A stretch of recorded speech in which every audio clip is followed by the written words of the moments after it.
सुबह सुबह का नज़ारा देख सकते हैं आप, कितना सुंदर लग रहा है ना। सूर्यदेव का स्वागत करेंगे। इस मंदिर का नज़ारा देखते ही बनता है। सुबह की राम राम, सबको गुड मॉर्निंग। अखंड भारत निर्माण साइकिल यात्रा में आज है मेरा 46वां दिन। आज मैं गोरा में रुका हूँ क्योंकि मुझे अभी स्कूलों में जाना है, बहुत सारे पौधे लगाने हैं, बहुत सारे अपने रियल हीरोज़ का सम्मान करना है। उससे पहले मैं सुबह सुबह क्या क्या करता हूँ मैं आपको दिखाने के लिए वीडियो बना रहा हूँ कि सुबह सुबह रोज़ थोड़ा योगा प्राणायाम करता हूँ। मैं प्राणायाम में क्या क्या करता हूँ, मैं कपाल भारती करता हूँ, अनुलोम विलोम करता हूँ, भस्त्रिका करता हूँ और फिर सूर्य त्राटक करता हूँ। तो आप भी करें योग और रहें निरोग। बहुत ही सुंदर नज़ारा है, मैंने सोचा इसको कैद करते हैं अपने इस ब्लॉग में। तो फाइनली दोस्तों मैं तैयार हो चुका हूँ। अब मैं जा रहा हूँ दही लेने। दही लेने के बाद मैं अपना उद्देश्य जो है 10 लाख पौधे लगाने का और 10 लाख अपने देश के जो रियल यूज हैं उनको सम्मान करने का, उसके लिए मैं निकलूंगा। दही, गुड़, पराठा और महाराज जी, सबका कॉम्बिनेशन एक साथ बहुत ज़बरदस्त है। नाश्ता करने के बाद फिर वीडियो बनाता हूँ। पहुँच गया हूँ इसी दौरान गोरा गुजरात में, और गुजरात की मैं एकता नर्सरी में हूँ। ये देख सकते हैं। बहुत बहुत धन्यवाद भैया। 5 पौधे यहाँ से ले रहे हैं और अभी स्कूलों में जो है टीचर्स का सम्मान करेंगे और फिर यहाँ से और पौधे लेके बहुत सारे जो यहाँ पे स्कूल हैं, 3 स्कूल हैं आसपास, उनमें जो है शिक्षक का सम्मान और अपने देश को हरा भरा बनाएंगे। बहुत बहुत धन्यवाद रंजीत भैया। मिशन अखंड भारत पे ये वीडियो अपलोड करूंगा, आप जरूर देखिएगा। आपके इस सहयोग के लिए बहुत बहुत धन्यवाद। स्कूल में पहुंच गया हूं मैं, बने रहिए हमारे साथ। तो स्कूल पहुंच गया हूं मैं और शिवशंकर भैया मिल गए हैं जो पौधे ले जाने में हमारी हेल्प कर रहे हैं। शिवशंकर भैया आप हेलो कर सकते हैं। हेलो, थैंक यू शिवशंकर भैया। ये स्कूल का कैंपस कितना सुंदर है। तो ये है वो स्कूल। नमस्कार दोस्तों, मैं धरापुत्र पंकज अखंड भारत निर्माण यात्रा के तहत नर्मदा मैया की जो परिक्रमा कर रहा हूँ, इस परिक्रमा के तहत जो हमने उद्देश्य सेट किया है 10 लाख पौधे लगाने का और अपने देश के 10 लाख ऐसे रियल हीरोज जिनकी मेहनत से अपना देश चलता है, वो किसान, वो शिक्षक, वो मजदूर, डॉक्टर, सिपाही, सैनिक, इंजीनियर्स, वैज्ञानिक और अपने घर की माँ बहनें। इसी सिलसिले में मैं पहुंचा हूँ गुजरात गोरा में, जहाँ पे हमारे प्रिंसिपल साहब मिले हैं। प्रिंसिपल साहब अपना परिचय दीजिए आप। जी, मेरा नाम हिमांशु परमार है और मैं बड़ौदा से बिलोंग करता हूँ और स्पेशली कैंपस में ही रहता हूँ। मेरे साथ तकरीबन 13-14 टीचर्स है और नॉन टीचिंग स्टाफ भी है। जी। सभी लोग बहुत सारे कोऑपरेटिव हैं। जी। हम वॉल्यूंटरली, जैसे जयप्रकाश गौड़ साहब की ये संस्थाएं चल रही है, जी। जो बिना किसी शुल्क के, बिना 1 रुपये लिए हम लड़कियों को, और स्पेशली ऐसी लड़कियों जिसके पास कुछ पैसे नहीं है, ऐसे लड़कियों को हम बिना कास्ट, क्रीड, कम्युनलिज्म, सब कुछ बिना देखे हम उनको एडमिशन देते हैं। और 12वीं कक्षा के बाद भी यदि वो पढ़ना चाहती है तो हमारी संस्था बहुत कुछ करती है। हमारी यूनिवर्सिटीज़ भी बहुत सारी है, वो फ्री ऑफ कॉस्ट हम पढ़ाते हैं। और स्पेशली ऐसी गर्ल्स जिसके पास, जहाँ पे सर आपने देखा होगा कि बहुत सारी जगह पे डिग्रीज मार्क्स देखे जाते हैं, हम वो सब नहीं देखते हैं। हम देखते हैं कि उसका बेसिक नीड्स क्या है, उसकी फाइनेंशियल कंडीशन क्या है, उसके अकॉर्डिंग हम एडमिशन लेते हैं। ऐसा नहीं है और उसको कुछ नहीं आता होगा फिर हम ले लेंगे, पर कैसे लेंगे सर? कि स्पेशली जिसको ज़रूरत है, माइग्रेंट है, आप आसपास के इलाकों में या कहीं पे भी जाओ, आप देखोगे कि लोग बहुत स्ट्रगल कर रहे हैं। तो शिक्षा एक ऐसी व्यवस्था है और आपके जैसे लोग, आपकी विचारधारा जैसे टीचर हमारे साथ जुड़े हुए हैं कि जो लोग कुछ करना चाहते हैं, समाज के लिए कुछ करना चाहते हैं, बदलाव लाना चाहते हैं, किंतु ये बदलाव आएगा कैसे? शिक्षा, शिक्षण व्यवस्था, प्राचीन गुरुकुल व्यवस्था, भले ही आज सभी जगह पे एजुकेशन सिस्टम के नाम पे जो भी लोग आज हैं, हम उनके बारे में बुरा नहीं बोलेंगे, किंतु हम जो एफर्ट लगा रहे हैं और आपके जैसे लोग हमारे साथ मिलते हैं, हमें भी बहुत अच्छा लगता है सर। आप हमारी संस्था में आए, जय ज्योति गर्ल्स स्कूल में आपका मोस्ट वेलकम है। और आप एक बार नहीं, बार बार आइए, हमारी बेटियों का प्यार ऐसे ही मिलता रहेगा सर। ये हमारी बहनें हैं और मैं आप लोगों को बताना चाहता हूँ, ये ऐसा स्कूल है जहाँ पे फ्री में खाना भी दिया जाता है। यहाँ पे बहुत सारी अच्छी व्यवस्थाएं लगी और मैं सर से बात कर रहा था, सर ने बताया कि यहाँ पे कोई वैसे पर्टिकुलर स्पोर्ट्स के कोच नहीं है, लेकिन यहाँ की 4 बच्चियां जो अभी करंटली स्टेट खेलने वाली हैं। तो बहुत बहुत जो है सर ने जो है इस स्कूल में एक अच्छा माहौल क्रिएट किया है। और आप देख सकते हैं यहाँ पे, मैं जब स्कूल में आया तो यहाँ बड़ा अच्छा लगा कि देखिए श्रीमद् भगवत गीता भी सर जो है पढ़ रहे हैं, ये कितनी अच्छी बात है। अब सोचिए हमारी जो सबसे इम्पोर्टेंट किताब है अपने पूरे भारत देश में सनातन धर्म में, हम कृष्ण भगवान को पूजते हैं लेकिन इनकी भगवत गीता नहीं पढ़ते हैं, ये कितना दुर्भाग्य है। इसीलिए आज हम विनाश के रास्ते पे हैं। मैं पूरे भारत में सबसे अपील करना चाहता हूं कि आइए मिशन अखंड भारत से जुड़े, जिससे कि हम सब लोग ऐसी शिक्षा दें पहले बच्चों को, जिससे कि बच्चा अपने बारे में जान पाए, उसका शरीर क्या होता है, उसका मन क्या होता है, उसकी बुद्धि क्या होती है, वृत्ति क्या होती है, चित्त क्या होता है, उसकी दृष्टि क्या होती है, उसकी चेतना क्या होती है। जब तक हम बच्चों को उनके बारे में वो क्या है नहीं बताएंगे, ये वैसा ही है जैसे एक गाड़ी है, गाड़ी में पता नहीं होगा एक व्यक्ति को कि गियर कहाँ है, क्लच कहाँ है, ब्रेक कहाँ है, म्यूजिक सिस्टम का बटन कहाँ है, एसी का बटन कहाँ है, तो वही गाड़ी उस व्यक्ति के लिए बोझ बन जाएगी। आज इसीलिए अपने देश में बहुत सारे बच्चे डिप्रेशन में, नशे में, और अनेक आजकल बहुत सारे बच्चे आज पर मिनट जो है सर मैंने देखा है 8 मिनट में एक बच्चा सुसाइड कर रहा है सर। तो ये अपने देश का बड़ा दुर्भाग्य है, जहाँ पे इतना सुंदर दर्शन दिया गया, इतना अच्छा जीवन दर्शन दिया गया, जिससे हम सब अपने जीवन को इतना सुंदर बना सकते हैं। मैं शब्दों में वर्णन करूंगा वो कम हो जाएगा, लेकिन बड़ा दुर्भाग्य है कि हम लोग उसको अपने बच्चों को पढ़ा नहीं रहे हैं। आइए हम सब मिलकर एक ऐसा भारत बनाएं जिससे कि हर तरफ खुशहाली हो, प्रेम हो, करुणा हो, दया हो, संवेदना हो। लेकिन ये जब तक एक मनुष्य अपने आप के बारे में नहीं जानेगा, ये संभव नहीं है। तो मिशन अखंड भारत की ताकत बनिए। हम जिस दिन 10 लाख लोग हो गए उस दिन हम सरकारों से अपील करेंगे कि सरकार क्योंकि हम ही लोग वोट देते हैं सरकार को, और जब हम अपील करेंगे तो सरकार हमारी बात मानेगी। इस तरीके से अपने देश में ऐसी शिक्षा व्यवस्था लागू हो सकती है जिससे अपना देश स्वर्ग बन सकता है। तो आइए मिशन अखंड भारत परिवार की ताकत बने। धन्यवाद। से बना होगा कोई बताएगा? आप लोग पढ़ाई करते हो, आपको इतना तो पता होगा ना, बोलो ना खुल के कि ये पौधा है बीज से, ये पौधा आगे चल के क्या करेगा? बड़ा हो जाएगा, फल देगा कि नहीं देगा? मुझे शक हो रहा है इसके ऊपर, पता नहीं फल नहीं देगा, ये कांटे दे देगा ये। आप क्या बोलोगे मेरे को? क्या बोलोगे आप मेरे को? बताओ ना, मैं गलत बोल रहा हूं? ये फल देगा, अरे ये फल देगा ना, कांटे तो नहीं देगा ना? जिस फल का ये पौधा है वो फल देगा। तो इंसान बड़ा होके कैसे कांटे बन जा रहा है? ईश्वर ने इस दुनिया में कोई भी खराब चीज बनाई है क्या? कोई भी खराब चीज नहीं। कोई भी इस दुनिया में खराब चीज बनी ही नहीं है। लेकिन जब तक हमें पता नहीं होगा, अब देखो बीज से हम डेवलप हुए, पहले हम छोटे होते हैं, सब लोग देखा होगा छोटा बच्चा, छोटे से धीरे धीरे हम बड़े हो गए। तो बड़े होने के बाद आज बहुत सारे लोग जो फल दे सकते हैं, लेकिन जब तक उनको पता ही नहीं होगा वो किस पौधे, वो कौन से पौधा है, पहले ये तो पता होगा ना। जैसे अमरूद को पता होता है कि मुझे अमरूद देना है, आम के पेड़ को पता है कि मैं आम का ही फल दूंगा, अमरूद नहीं दूंगा। जामुन के पेड़ को पता है कि मैं जामुन ही देने वाली हूं, मैं आम देने वाली। ऐसे ही आपको जब तक नहीं पता होगा कि आप कौन से पौधे हो, सही बोल रहा हूं गलत बोल रहा हूं?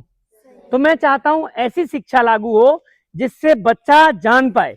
और बच्चे को कैसे जान पाए? क्योंकि शिक्षक का काम होता है, शिक्षक जानते हैं कि बच्चा खिलाड़ी बनेगा, ये बच्चा क्रिकेटर बनेगा, ये बच्चा संगीतकार बनेगा, ये बच्चा वैज्ञानिक बनेगा, ये बच्चा मैथमेटिक्स में जो है टीचर बनेगा, प्रोफेसर बनेगा।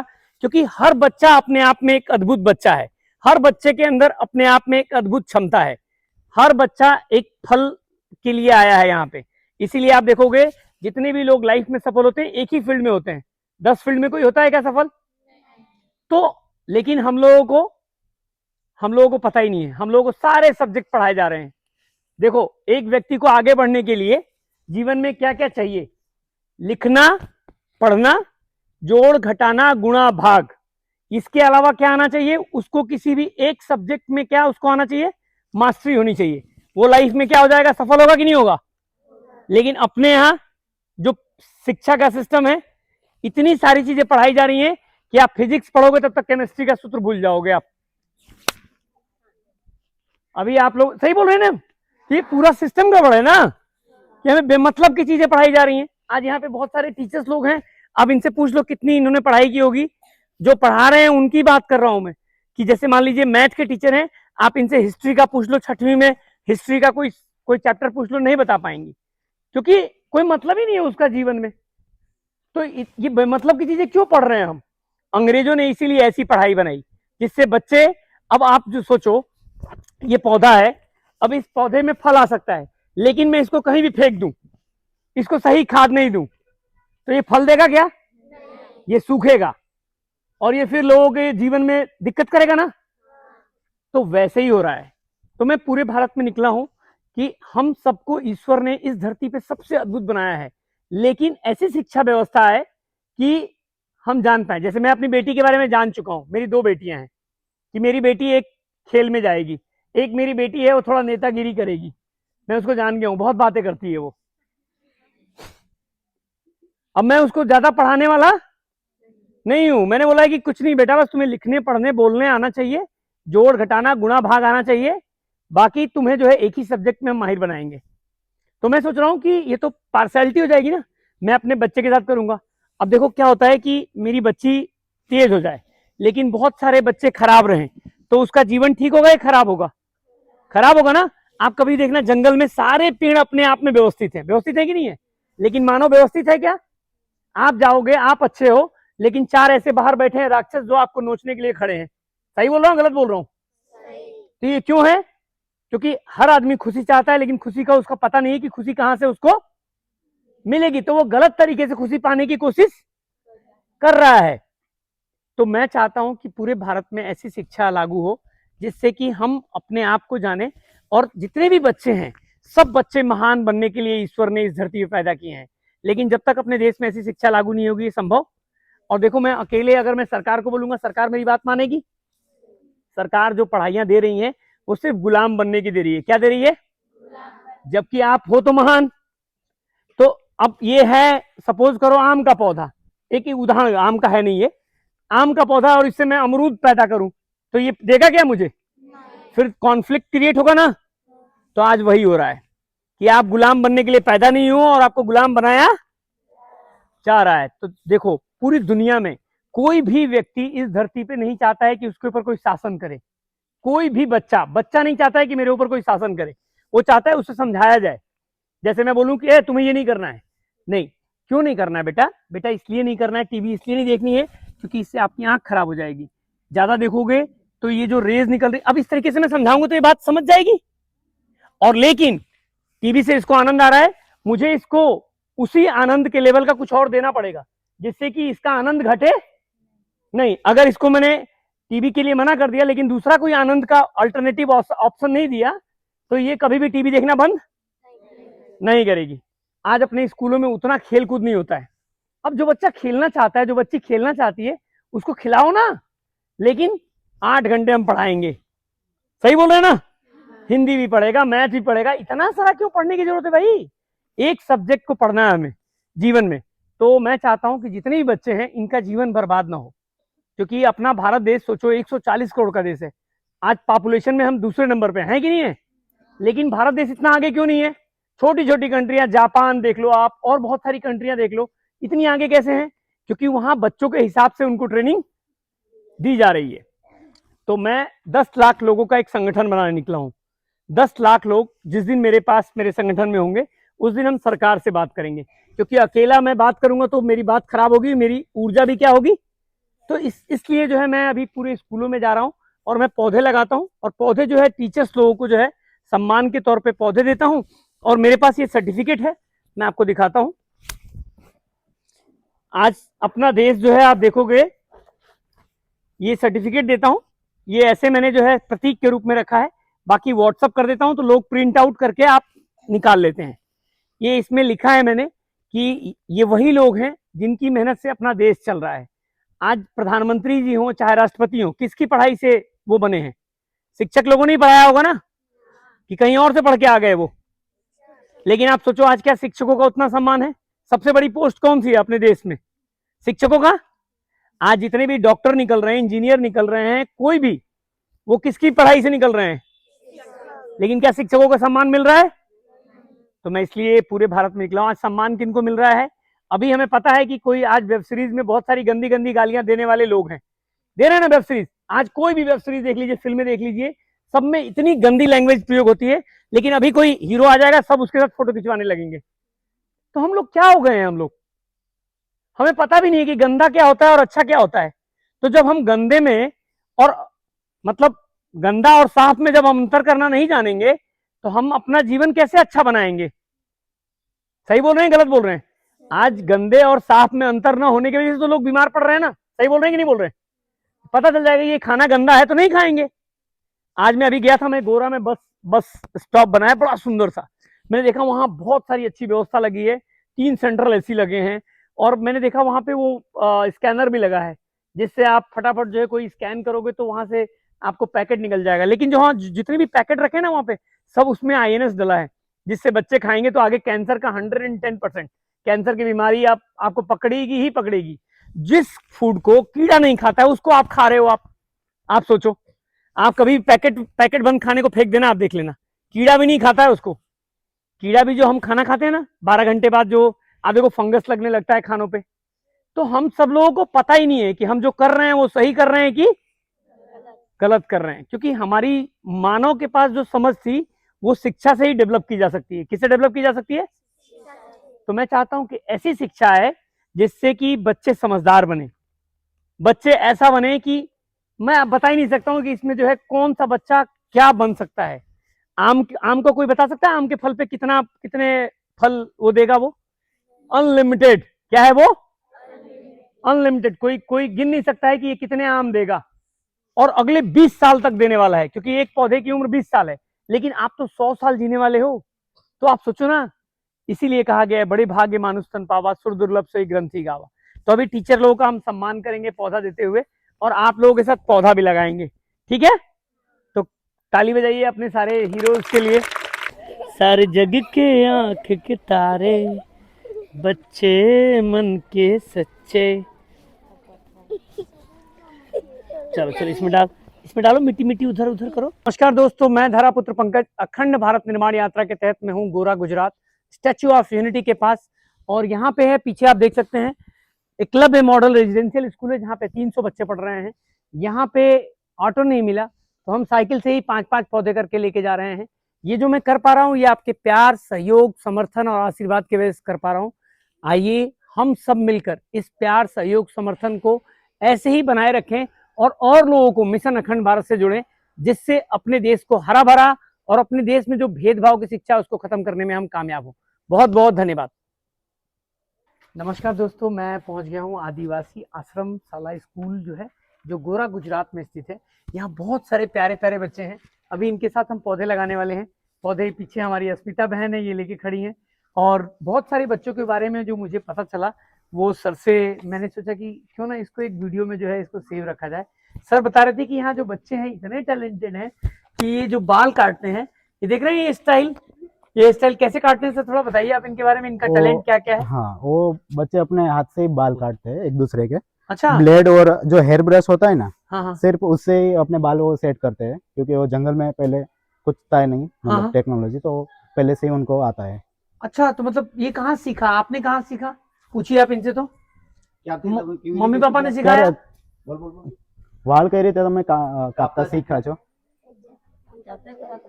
मोटे थी जाते हाँ, એટલે મમ્મી પપ્પાએ કોઈને જોઈને શીખા હોય ને તમે। कोई कापतो है जोया है ना। इधर आओ। देख सकते हैं इस बच्चे का हेयर स्टाइल, आप देख रहे हैं? पीछे दिखाओ, पीछे देख रहे हैं? सब जो है खुद से जो है ये बच्चों ने बनाया है। बहुत ही टैलेंटेड बच्चे, ताली बजाइए सब बच्चों के लिए। और देखिए यहाँ इतनी प्यारी प्यारी बच्चे, इनको दिखाइए आप लोग। इन बच्चों के पास क्या टैलेंट है? इन बच्चों के पास, आइए इधर आइए, बताइए इन बच्चों के पास क्या टैलेंट लगता है? ये इनके भी आप हेयर स्टाइल देख सकते हैं, और मतलब वो अच्छे से हेड ब्रेडेड करें किए। अच्छा, और क्या क्या टैलेंट है इन बच्चों के अंदर जो हमारे आदिवासी वो भाई अच्छे बहन के बच्चे हैं? जो आदिवासी टीम लीड डांस होता है वो भी अच्छा कर लेते हैं। अच्छा, आप कभी आइए नवरात्रि में वैसा, तो आपको देखने मिलेगा। मैं नवरात्रि में आऊंगा, आप लोग का डांस देंगे। रेडी हो आप लोग? हाँ, उनके जो करना आप लोग। सांस्कृतिक कपड़े होते हैं वो भी बहुत अच्छे होते हैं आदिवासी हाँ, के। वो तो मैंने देखा है, बहुत ज्यादा अच्छा लगता है मुझे। तो आप लोग मन से पढ़ाई करना, ठीक है? और फिर मेरा चैनल, ये वीडियो पता है कहाँ अपलोड करूंगा मैं? मिशन अखंड भारत पे मेरा चैनल है, उस पर अपलोड करूंगा ये, तो आप सब लोग देखना। यूट्यूब चलाते हो आप लोग कभी? चलाते हो? तो देखना आप लोग, मेरे को सपोर्ट भी करना। जो मैं 10 लाख पौधे लगाने निकला हूं ना, तो आप सपोर्ट करोगे तो मेरे को पौधे लगाने में और क्या मिलेगी? हेल्प मिलेगी। तो करोगे मेरे को सपोर्ट? मैं सर को जो है अपने चैनल की लिंक भेज दूंगा। अभी मैं सर के फोन में जो है सब्सक्रिप्शन करा लूंगा, और फिर आप भी सब्सक्राइब करना। हाँ। ठीक है, चलो ये पौधे लगाएं। Thank you. आइए खाली में जाओ।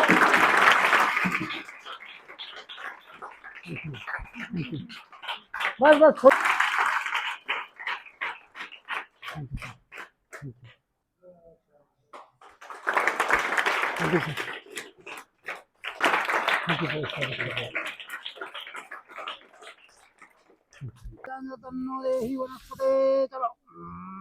चलो, भारत माता की, भारत माता की जय जोहार, जय जोहार। इतने अमीर हैं दिल के ये लोग, सच में बहुत मजा आया मुझे तो।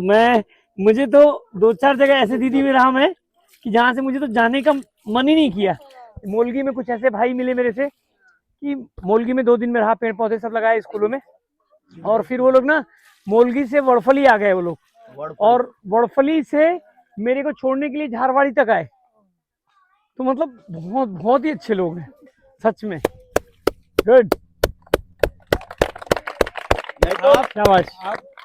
खोद लिया? इतने में हो जाएगा? और खोदे? थोड़ा सा और खोद लो।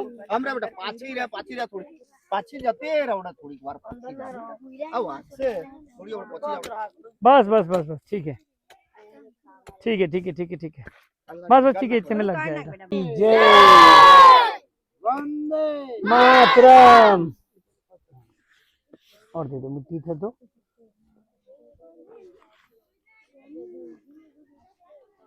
पानी भी लाना तुम। पानी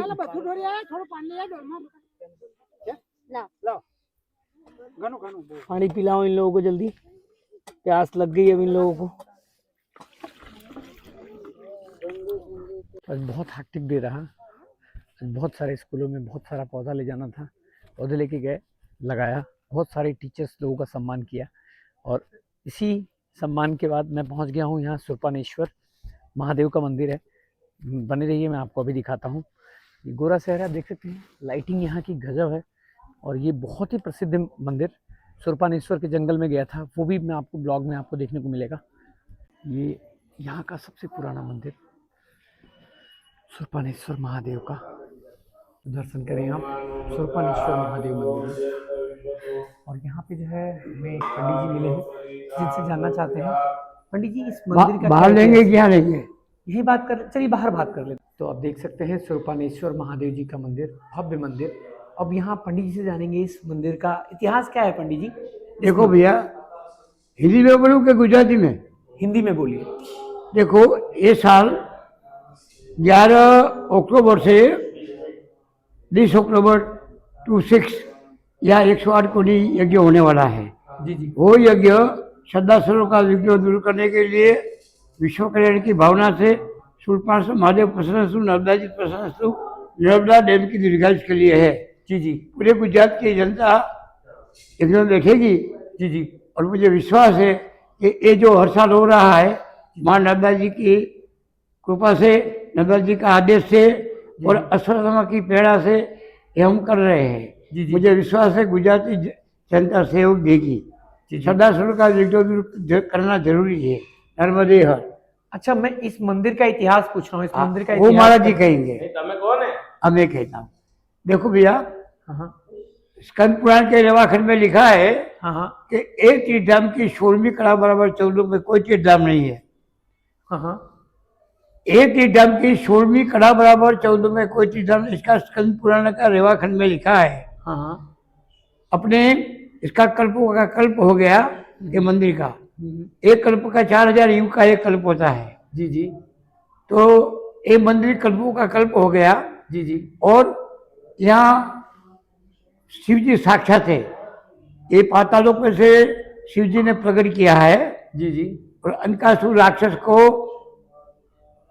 त्रिशूल से मारने के बाद हाँ देवताओं ने विनती की कि भगवान एक शिवलिंग दे, जो आपने भंगार कचरा साफ किया। जी जी तो देवता का विनती सुन के शिव जी ने पातालोक में से ये शिवलिंग प्रकट किया है। जी जी हे चंद्रचूर्ण मदनाथ शूर्पाणे सानो ग्रीष्म शंभुओम रुद्रायोति नेता शूर्पाणेश्वर महादेव की जय। और देवता ने फिर अभिषेक किया जी जी चंद्र की वर्षा करके। जी जी अमेरिका का वैज्ञानिक को ऐसा लगा कि इंडिया वाले भारत के लोग अपना बड़ापन करने के लिए, उसकी संस्कृति बढ़ाने के लिए ये चंद्र की वर्षा करते हैं। उसने अवकाश लगाया तो अवकाश भी चंद्रमाला हो गया। अच्छा, आज भी अश्वत्थामा की सुबह में 4 बजे पहले पूजा करती है। तो ये मंदिर जो है 4000 साल पुराना है। 4000 युग का एक कल्पों का कल्प हो गया ये अच्छा। मंदिर का प्रकट होना। तो ये जो मंदिर देख रहे हैं ये कई युगों 4000 युग का एक कल्प होता है, ऐसा कल्पों का कल्प हो गया। अच्छा इसका प्रकट हुआ। फिर अपने 90 में जल प्रभाकर हो गया, डैम में पानी आ गया, भरिया अपने फूल हो गया। तो ये फिर आगे की कहानी बहुत बड़ी कहानी है, और शॉर्ट में कहते हैं कि सरकार ने 94 में 7 मई को यहाँ पुनः स्थापित किया ये मंदिर। और तब से आज तक 9वीं पीढ़ी के मोहन श्री देवेंद्र भाई त्रिवेदी है। जी जी उसके पूर्वज जो यहाँ के गौ सेवा की परिक्रमा से गौ सेवा करते थे, उनकी माता जी 4 बजे जो लेट आते थे, जो रनआउट बोले भोजन में, उनको घी का परोठा बना के खिलाती थी। मैं इसका साक्षी हूँ। बहुत मैंने 7 परिक्रमा किया, उसमें सभी में उन लोगों का मैंने भोजन पाया और सबको भोजन पीसते भी देखा। और वो मेरे आत्मजन है और मैं कहता हूँ ऐसी सेवा कोई नहीं कर सकते। 9 पीढ़ी की सेवा है उनकी। सही बोल रहे हैं। बहुत बहुत धन्यवाद मोहन जी। आप मंदिर के बाहर इतने सारे लोग अहिल्या नगर महाराष्ट्र से मिले, जिनसे मिलकर दिल बहुत बहुत ज़्यादा प्रसन्न हुआ। आप सब लोग नर्मदा परिक्रमा कर रहे हैं। देखिए आप अभी नर्मदा मैया की सब लोग जो है पूजा अर्चना करेंगे यहाँ पे, और बहुत बहुत अच्छे लग रहे हैं आप सब लोग पूजा करते हुए। देखिए कितने कतारबद्ध हैं। और ये मंदिर के सामने मैं आपको एक बार यहाँ से व्यू दिखाता हूँ। देखिए बहुत अच्छा लग रहा है आप लोगों को इस तरीके से देख के, जितने सिस्टमेटिक आप लोग बैठे हैं ना, बहुत ही अच्छा लग रहा है। और आप देख सकते हैं यहाँ पे ये भव्य मंदिर शूर्पाणेश्वर महादेव का, और यहाँ पे सब लोग जो है ये पूजा करने के लिए लाइन में। बहुत अच्छा लगा आप लोगों से मिलके, थैंक यू। मैया की नर्मदे हर नर्मदे हर हर। मंदिर के ठीक सामने आप देख सकते हैं इतनी सुंदर लाइटिंग की, आप देखते रह जाएंगे। बहुत ही सुंदर जो है यहाँ सारी व्यवस्थाएं, गजब मजा आ गया गोरा गुजरात में पहुंच के। आप देख सकते हो कितना सुंदर अद्भुत नज़ारा है। बहुत ही सुंदर बनाया गया है गोरा को। मैं साइकिलिंग करते करते एक हाथ से मैं ड्राइव कर रहा हूँ, थोड़ा रिस्की है लेकिन फिर भी बहुत ही सुंदर। तो दोस्तों मैं अभी मंदिर से निकला, मुझे वॉशरूम आई तो मैं वॉशरूम गया। वॉशरूम का वीडियो मैं क्यों दिखाना चाहता हूँ कि आप देख सकते हैं ये वॉशरूम इतना क्लीन, और यहाँ पे आप देख सकते हैं ये रूम स्प्रे मशीन है। लेकिन मैंने ये हालत अपने स्कूलों में देखी कि इतने गंदे वॉशरूम, इतना गंदा किचन। मुझे समझ में नहीं आता है कि जहाँ से अपने बच्चे कल देश का भविष्य बनेंगे वहाँ इतनी गंदगी क्यों। क्योंकि अपने देश में जो शिक्षा है वो शिक्षा सच में है ही नहीं है। जब तक सही शिक्षा नहीं आएगी मानव जानेगा नहीं कि स्वच्छता का कितना इम्पोर्टेंस है हमारे जीवन में, हमारे स्वस्थ रहने में, हमारे मन के विचारों को ठीक रखने में, तब तक जो है हम स्वच्छता का कभी ध्यान नहीं रखेंगे। आइए हम सब लोग मिशन अखंड भारत की ताकत बने, जिससे हम अपने देश में ऐसी शिक्षा लागू कराएं जिससे हर बच्चा स्वच्छता का ध्यान रखे, वो समझ पाए कि वो क्या है, स्वच्छता कितनी महत्वपूर्ण है। आज मुझे पहुंचने में 8:30 बज गए, और आप देख सकते हैं 8 बजे से जो है यहाँ पे भंडारा चालू हो जाता है। जितने भी नर्मदा मैया की परिक्रमा कर रहे हैं उन लोगों को यहाँ आश्रम में फ्री में खाना खिलाया जाता है। मैं भी चलता हूँ खाना खाने, और इसी के साथ मैं अपने ब्लॉग को अंत करता हूँ। आज के लिए bye bye, tata, good night, Ram Ram.